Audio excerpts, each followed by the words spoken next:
trust the mall. Karena buat aku adalah orang mau datang ke kita aja, that means you trust that Yes. we are in mood ya, kayak in a hygiene mode gitu. Yes.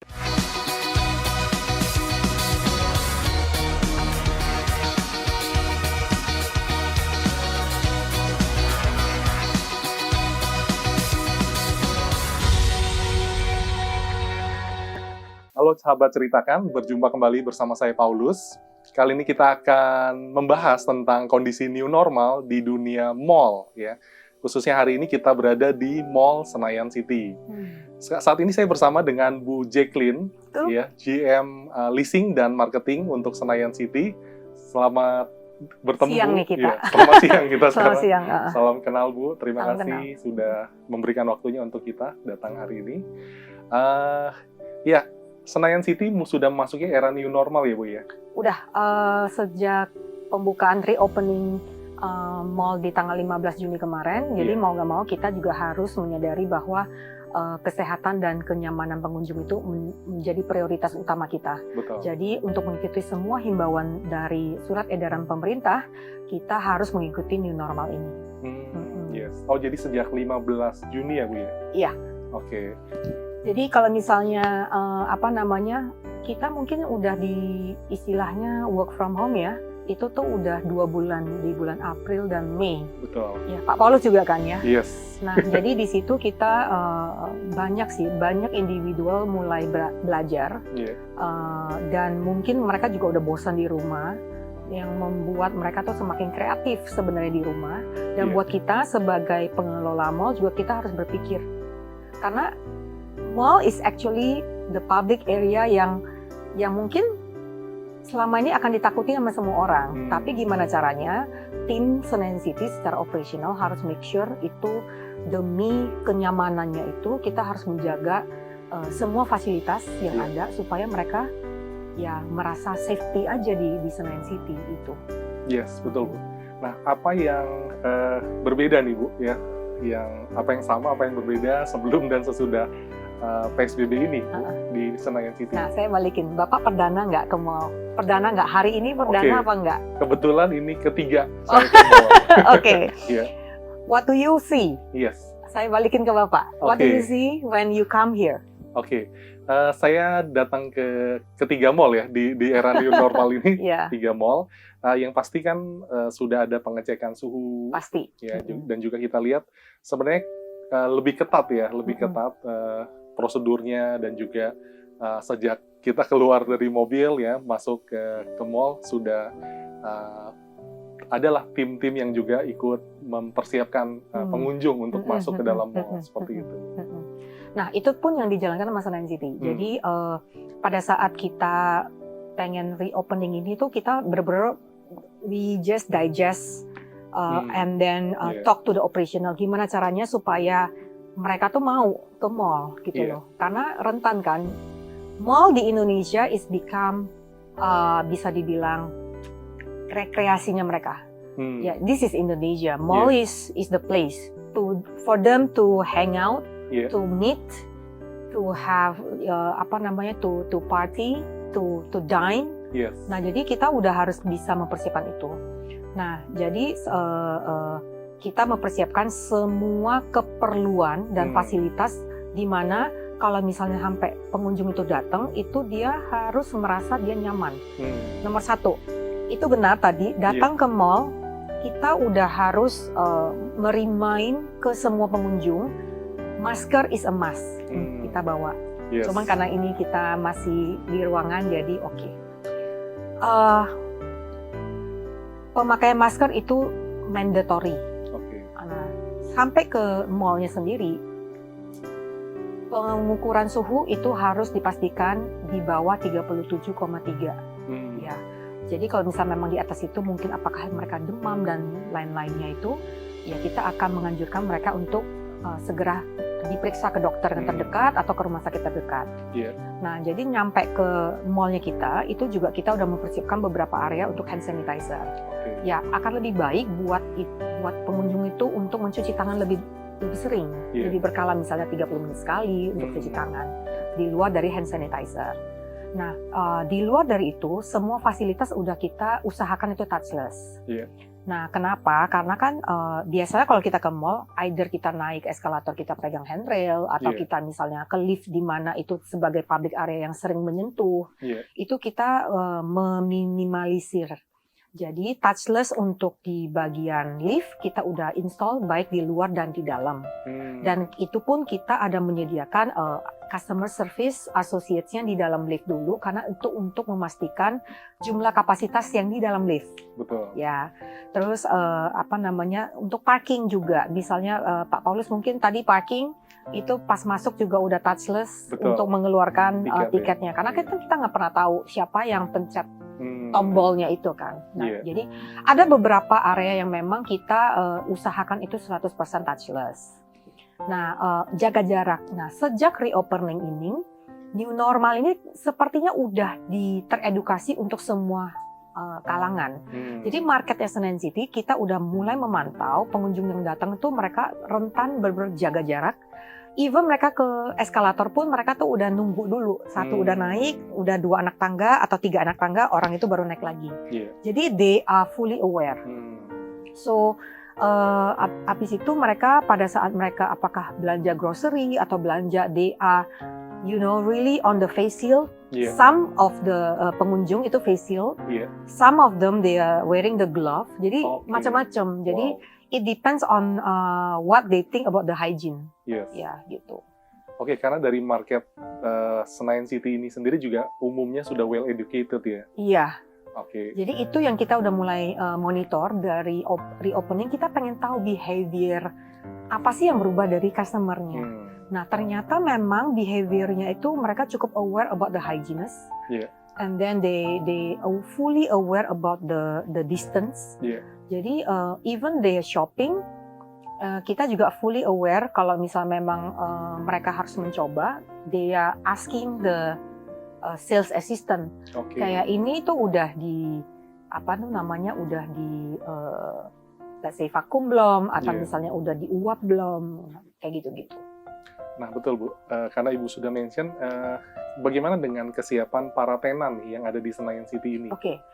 Jadi gini, sebenarnya akan lebih fully aware adalah tenant. Jadi gini, this is my understanding. Pak Gubernur itu tuh udah berusaha sekali buat PSBB atau masa transisi untuk menjaga kota Jakarta. Nah, kita pengelola mall, kita sangat aware juga untuk pengunjung. Nah, untuk tenannya sendiri itu juga udah sangat aware kalau mereka akan datang dan shop and touch their products. That's why sebenarnya ini kita udah melakukan screeningnya udah layer kan Pak, dari pemerintah, terus dari pengelola mall, terus dari toko. Jadi sebenarnya in this masa transisi mall itu buat saya seharusnya aman, gitu loh. Nah, jadi toko-toko itu kita juga udah berbicara sama tim operasionalnya mereka. Itu ada checklist yang mereka harus fulfill, Pak. Nah, jadi semacam kayak karyawannya mereka, apakah mereka ada melakukan perjalanan apa enggak selama masa PSBB. Terus apakah itu mereka akan melakukan rapid test terhadap karyawannya, itu juga optional buat kita sebagai pengelola mall, tapi biasanya tenant akan melakukan hal itu untuk make sure kalau mereka melayani customer-nya dalam keadaan safety. Nah, terus segala equipment yang harus ada di dalam toko dalam pelayanan itu juga udah disiapkan karena itu dalam checklist kan Pak. Misalnya apakah itu face shield, apa masker, itu adalah segala protection dari dalam karyawannya mereka untuk si pengunjung, dan mereka harus memakai hand glove juga. Dan mereka juga udah aware about the payment system on the transaction if menghimbau itu e-payment it's better daripada kita harus memakai fisik uang gitu. Nah, jadi sebenarnya mereka lebih aware untuk itu. Dan ada beberapa, it depends if you are talking about the tenants, because all the store have a lot of categories from fashion, accessories, and then dine in. It's all different. So your questions itu tuh macam-macam. Jadi elaborate-nya bisa macam. Jadi kalau misal aksesoris, there are some tenants are really making a very good example. So before the customer try the products, they have to clean it first, like like using certain kayak cairan disinfektan atau apa gitu untuk dibersihkan dulu.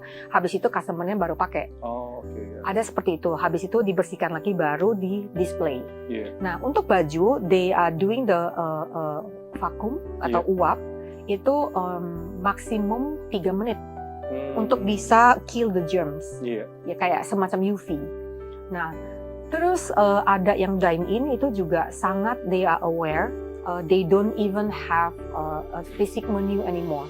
So itu himbauan juga. Sekarang kan ya semuanya sistem QR code ya Pak. So if you're aware, some of the dine-in tenants they apply the QR menu on their desk. Nah jadi ya mereka cukup udah mempersiapkan itu sih Pak. Oke, kebetulan sebelum ke Senayan City, mall yang kedua saya datang, kebetulan kita makan di sebuah dining. Terus sama dikasih pilihan apakah mau menu fisik atau kan QR code. Nah, kemudian kemarin yang terjadi adalah teman saya akhirnya jadinya ribet pakai QR code, akhirnya juga menggunakan menu fisik juga. Nah ini kita bicara juga ini ya. Bagaimana dengan market Senayan City? Karena kalau di mall yang kemarin saya pergi itu kan yang memang macam-macam lah customer-nya. Walaupun kita sudah memberikan kesiapan, ini kan juga kembali perlu edukasi ke market. Dan ini sesuatu yang baru buat setiap kita lah ya kan di era new normal ini. Kalau market di Senayan City gimana melihat itu? Kalau di sini they are fully aware. Mungkin karena Senayan City juga marketnya a lot of business people. There are few offices di sini. There are a lot actually. And then most of them are all the business people. And then I have a few co-working space juga kan di gedung ini. Nah jadi mereka udah cukup fasih tidak melakukan defensif untuk kayak kok nggak ada sih gitu, nggak ada. Jadi nggak ada resistensi sama sekali, itu all smooth. Cuman tenant ada beberapa itu juga tetap mempersiapkan yang fisik. Karena kenapa? We really have to aware. Nggak semua orang tuh yang benar-benar ngerti teknologi. Masih banyak yang gaptek. Betul. You know, maybe like 50 plus all the adults yang memang tadinya hanya like having phones to having a call, tapi nggak main media itu juga banyak. Jadi beberapa tenant juga nggak menghilangkan itu sama sekali sih Pak. Nah tapi ya itu tidak ada resistensi sama sekali. Dan marketnya kita mungkin banyak yang anak muda juga ya. Or you can fully aware that Senayan City is a event mall, is a fashion mall. Nah jadi is a business mall juga. Jadi so far they are fully educated and accept this kind of new normal. Okay, you already mentioned about events also. So what's your strategy, your plan for the next? Mungkin kita nggak bisa terlalu panjang karena di sekarang ini kan kita terus lihat ya progres bulan ke bulan, bahkan minggu per minggu mungkin. Tapi mungkin dalam waktu 1 sampai 3 bulan ada rencana apa di Senayan City ini untuk event-eventnya Kak? Rencana sih sebenarnya banyak Pak, karena sebenarnya we have been booking a lot of events since early year. Sebenarnya dari bulan Maret sampai bulan kapan tuh ya? Mungkin September kali ya. Bookingan eksibitor itu udah banyak sekali. They have planned since last year. They have been budgeting and planning to launch their products or their activities. Itu banyak sekali yang being postponed. Then COVID comes. Then COVID comes, and then kita juga sebagai pengelola mall cukup mengerti dengan postpone-nya itu karena memang harus ada jaga jarak. Mungkin ada beberapa event yang memang belum terima surat izin keramaian. Nah itu kita cukup mengerti. Nah beberapa bulan ke depan sebenarnya kita udah banyak yang udah secure sebenarnya kayak di atriumnya kita, ada di beberapa area kita, cuma memang belum dapat izin keramaiannya dari pihak kepolisian. Oke. Nah, jadi kita cukup mengerti dan kita tunggu fase berikutnya. Karena kan di sini we are talking about masa transisi. Yes. Nah, masa transisi ini kan memang masih ada pembatasan. Betul. Jadi kita masih menunggu berikutnya untuk fase selanjutnya. Yeah. Terus untuk event. Jadi ya plannya banyak, Pak. Yeah. Jadi ya I cannot say it right now because we don't know when it's gonna happen. Yeah. Jadi ya nantikan. Oh, Pasti ada. Oke. Oke, jadi artinya sebenarnya rencana-rencana sudah disusun. Ada. Ya? Jadi tinggal istilahnya dapat lampu hijau. Betul. Dan kita bisa lakukan semuanya itu ya. Karena kenapa? Karena event itu kan crucial, bisa rame. Karena beberapa event di Sensi, baik apakah itu launching, apakah itu bazar, apakah itu festival, kayak fashion show, itu juga kita udah harus pikirkan. Berarti SOP awal pada saat kita menerima eksibitor itu akan nambah. Nambah dalam arti apakah pekerja yang datang untuk set up di malam harinya itu mereka harus benar-benar apakah fully over about their health. Habis itu pada saat acara berlangsung sistem jaga jaraknya itu akan seperti apa. Jadi pasti akan ada new normal SOP lagi tuh buat event. Jadi kalau misalnya semua orang bisa datang aja kan itu memang dulu. Tapi yang sekarang mungkin apakah itu by invitation atau memang harus dibuat sistem appointment yang dan lain-lainnya gitu. Oke. Iya. Ini kan udah beberapa minggu dibuka nih Senayan City. 2 weeks ya. Yes. Oke. Nah, kalau dari Ibu sendiri lihat crowd-nya, ya keramaiannya berapa persen dibanding mungkin sebelum PSBB nih sekarang ini? Sebelum PSBB, we are pretty much happy with our crowds. Selama reopening ini sih belum terlalu banyak. We aware of that. Itu paling cuman 20%. Oke, 20% of the capacity. Yeah. Dan pada saat kita monitor semua pengunjung yang datang, Pak, they are fully aware and know what and where to go. Itu. Nah, jadi misalnya kayak Bapak, saya mau ke Senayan City untuk ketemu saya gitu misalnya. Atau misalnya saya mau ke mall ini, saya udah tahu mau belanja pakaian anak, sepatu anak, mungkin innerwear and so on, you know. And then I go grocery and then I have to go to the banks. Seperti itu. Jadi they are not really hang out, but they really go to the destination they wanted. Oke. Nah, habis itu they end up with dining and then deliver atau take away. Jadi basically udah mulai tahu pattern orang-orang ini sekarang ke mall. Nah, last weekend is very crowded. I love it. I mean, that means people are really trust ya. Trust the mall. Karena buat aku adalah orang mau datang ke kita aja. That means you trust that we are in mood ya, kayak in a hygiene mode gitu. Jadi kemarin weekend rame, toko tetap menjalankan distancing. I see. So aku selalu media apapun, aku selalu mengingatkan, menghimbau semua pengunjung bagi yang melihat atau membaca gitu ya. Tetap yang penting starter kit kita individual itu harus dibawa Pak 3 minimal. 1 adalah masker. Jadi masker ini setidaknya kita kalau misalnya pakai yang kain itu at least kita harus membawa 3-4 piece in our bags. Karena kalau kain kan kita harus ganti every 3 to 4 hours. And then mini hand sanitizer because you don't know where you touch or you know. Just whatever whenever you go you just clean your hands. Habis itu yang ketiga adalah tisu. Kalau bisa emang ada food grade-nya. Jadi kan kita nggak tahu ya Pak, kita ketemu misalnya kita mau ngopi atau kita tiba-tiba pengen nyemil atau apa. If you think we need to clean it, we just clean it with the tissue. Jadi those 3 items yang I think you should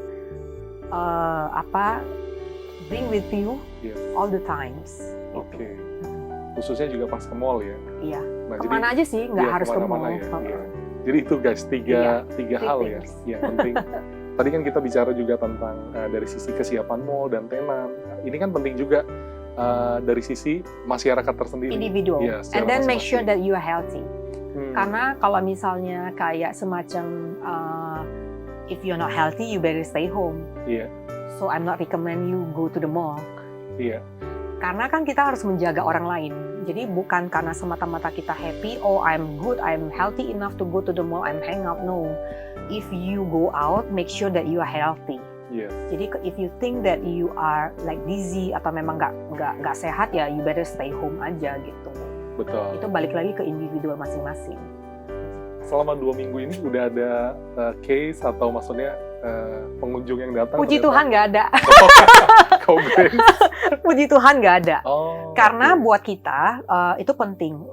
Dari segi operasional pun kita udah mempersiapkan beberapa hal. Satu, untungnya kita punya tenant itu sangat variative, and then we have one Royal Sports which is in the basement. Iya. Itu emang cabang rumah sakit dari Sunter. Jadi memang itu bisa dari ada dokternya, ada psikiaternya, terus ada bisa konsultasi juga, Iya. terus bisa misalnya kalau ada cedera untuk olahraga. Sebenarnya khususnya tuh untuk olahraga yang cedera sih. Jadi Iya. itu mereka bisa ngelatih lagi gitu. Jadi we team up with them Yes. to be our team medic. Yes. Jadi kalau ada apa-apa, the doctor is already standby. Iya. Nah, terus kita juga mempersiapkan ruang isolasi. Itu juga udah dipersiapkan area yang benar-benar kita dedikasikan jika memang ada karyawan atau ada customer yang memang injured atau sakit atau apa, itu kita langsung masuk ke ruang isolasi. Ada dokter yang standby yang kita bisa panggil, kita bisa diagnosa, then we can call, karena aksesnya itu kita udah pikirkan, aksesnya itu benar-benar keluar langsung bisa parkirannya ambulans. Oke. Nah, itu udah dari dulu kita persiapkan, walaupun bukan pandemik ya. Jadi di luar pandemik pun kita udah persiapkan itu. Jadi karena siapa tahu, we never know. Yes. You know, habis itu kita udah link up with a few rumah sakit yang memang udah jadi apa ya? I'm not say rekanan, tapi kayak ada apa-apa kita udah langsung menunjuknya ke mereka gitu. Gitu sih. So aman. Okay, so you already like somehow to have a health and medic facility. Yes. Okay. Yes, we do. Iya. Oke, ya jadi begitu teman-teman ya. Kita bisa lihat ya kesiapan daripada mall ya dengan segala teknologi dan juga fasilitasnya. Dan yang tidak kalah penting juga kesiapan kita sendiri sebagai pengunjung ya tadi, supaya jangan sampai kalau kita lagi sakit kita berkunjung itu akan membahayakan masyarakat lainnya. Betul. Gitu kan. Dan juga 3 benda yang perlu kita bawa kemana-mana. Ya kita tahu bahwa mall itu memang adalah seperti public space ya, kalau di desa itu ada balai desa, tempat orang ngumpul ya. Nah kalau di manusia modern seperti sekarang kan tempat tersebut adalah mall. Nah, tanpa mengesampingkan pentingnya kesehatan, ya kan, dan keamanan dan juga kenyamanan, tentu saja kita semua harus mempersiapkan diri kita. Nah, ya mungkin sebagai penutup, Bu Jacqueline, kenapa kita harus ke Senayan City nih dibanding mall-mall yang lain yang ada nih? Nggak bermaksud membanding-bandingkan dengan mall lain. I believe every single mall operator juga akan mempersiapkan semua higienitas, semua fasilitas yang membuat pengunjungnya itu nyaman ke mallnya. Nah, karena kenapa? Itu sangat penting karena we are all in a public space. This is how we as operational people to serve them. Supaya pada saat kita menservis atau memberikan servis yang baik dan maksimal kepada mereka, mereka akan senang ke mallnya kita. Jadi kalau misalnya memang apakah fasilitasnya itu membuat mereka lebih merasa okay, I'm good, itu akan membuat mereka tuh senang dan mereka akan balik lagi ke kita gitu loh. Karena somehow if all the business tips ya, maksudnya kayak mereka ketemu saling ketemu aja sekarang, they did it at the Zoom or Skype or whatever. Tapi sekarang ini kan they love to you know, to at least meet up socially. Nah, jadi ya we make sure as a pengelola mall there is no harm to come to the mall and meet as long as you keep your hygiene and then we give the safety, then semuanya senang gitu. Yes. Gitu sih. Ya, kembali kan manusia itu kan manusia sosial ya. Yeah. Kita bisa melihat sih melalui Zoom ya, melalui internet dan lain-lain, tetapi kan kembali lagi ada perbedaan nih ya dibanding dengan ketemu langsung. You know, virtual, we've been doing this for 2 months. Yeah. There is no feeling, you know.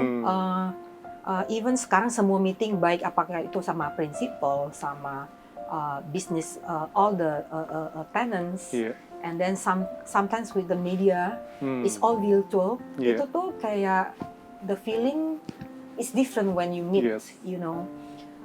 You can't do just casually, freely talking, you know. Itu beda. Nah, jadi kalau misalnya we are built as social human being, apalagi kita culture Indonesia tuh memang lebih begini nih Pak, gitu kan. Betul. Nah, jadi ya online is good and growing. I believe all the business is growing in online. Cuman somehow the brick and mortar you just cannot hilangin itu karena I always say the 5 sense Pak. 5 sense of the human being, it's built to be there. You know, you have to see things, you have to, you know, like listen to the music, and then you breathe. You know, it's different. Jadi sometimes you need to touch to buy things. Yes. Ya kan, jadi buat aku online nggak bisa replace itu, nggak bisa. Iya betul. Online itu memperlengkapi. Dia salah satu channel yang juga kita lihat makin berkembang. Pasti.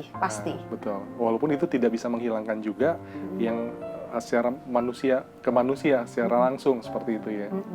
Jadi kita bersyukur aja, puji Tuhan kita diberi kesehatan yang masih luar biasa. Yes. Ya kayak kita nih Pak. Jadi kita bersyukur. Just keep healthy Pak. Jadi kita stay healthy. Kalau misalnya memang nggak oke badannya, mendingan stay home. Just do all the activity back in the days. Karena nggak mungkin kita hanya bisa duduk diam di rumah, hanya mengikuti menunggu pandemi ini lewat, itu nggak mungkin. Ya, just stay with it and then work for it. Ya udah, stay healthy aja. Gitu Pak. Betul. Ini terasa ya, udah mungkin 3 bulan ya ketemunya secara online ya, di rumah terus ya kan. Pasti secara manusia rasanya pasti berbeda ya. Ya, dan Pak Presiden sendiri kan sudah mengingatkan ya bahwa kita akan mau nggak mau harus hidup berdampingan dengan COVID-19 ini gitu kan. Jadi selama belum ada vaksin pasti kita udah harus hidup berdampingan sih Pak. Betul. We cannot stay still doing nothing. Yes. We just move on. Just stay healthy, keep doing it. At the end of the day ini pasti bakal berlalu sih. Yes. I know it's easy to say, mungkin buat teman-teman atau pengunjung yang memang udah pernah menghadapi pandemik ini atau even kena virus ini, pasti akan susah untuk melalui ini gitu. Cuman ya, I cannot say I feel you, but we totally understand and we totally should aware about this virus. Yes, ya, itu yang penting. Gitu aja. Iya. Gitu Pak. Oke. Terima kasih sekali lagi Bu Jacqueline. Kita sudah berbincang-bincang. Semoga apa yang kita perbincangkan ini bisa bermanfaat bagi teman-teman. So, jangan khawatir juga untuk beraktivitas. Selama kita sendiri juga terus menjaga kesehatan dan juga setiap perlengkapan kita bawa. Dan stay produktif ya. Kita harap Indonesia bisa melewati ini dan kita percaya pasti melewati pandemi ini ya dengan sebagai pemenang, ya, bahkan lebih dari pemenang. Oke, bersama saya Paulus, sampai jumpa kembali di Ceritakan Media. Salam inovasi. Thank you, Bu. Thank you. Yeah.